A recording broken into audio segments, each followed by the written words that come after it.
Loneliness, my friends, is not merely the absence of company. It is the absence of understanding. In the quiet recesses of the soul, where man is left alone with his thoughts, he begins to feel the weight of his own existence. It is there, in that solemn silence, that the soul confronts itself and begins to ask the deeper questions. Who am I? Why am I here? What is my purpose? Modern man, surrounded by endless voices, still feels unheard. Surrounded by endless faces, still feels unseen.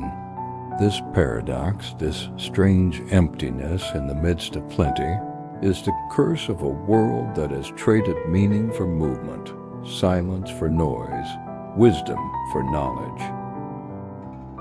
Loneliness is not a punishment. It is a passage. It is a mystical invitation to return to the self, to enter the temple of the inner life. In ancient schools of wisdom, the aspirant was often required to retreat into solitude, not to suffer, but to grow to hear the voice of the divine whispering beneath the surface of the mind. For it is only in aloneness that man learns to listen. What we fear as loneliness may in truth be sacred silence, an echo of the soul's yearning to return to something greater than the material world can offer. The soul longs for reunion, not with people, but with purpose, not with the crowd, but with the cosmos. It is a grave error to believe that the presence of others will cure the ache of the soul. The sage sits in solitude, and he is not alone. He communes with the stars, with the eternal truths, with the wisdom of all ages. But the man who has no inner life may sit in a palace and feel abandoned.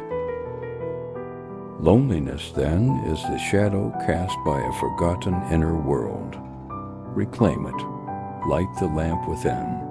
Seek not the distraction of the external, but the illumination of the internal. There, and only there, will the true companionship be found, the companionship of spirit, of wisdom, of God.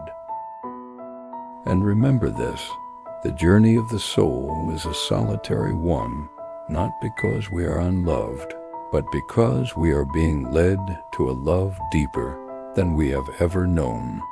A love that comes not from another, but from the eternal presence that resides quietly within you, waiting for you to return.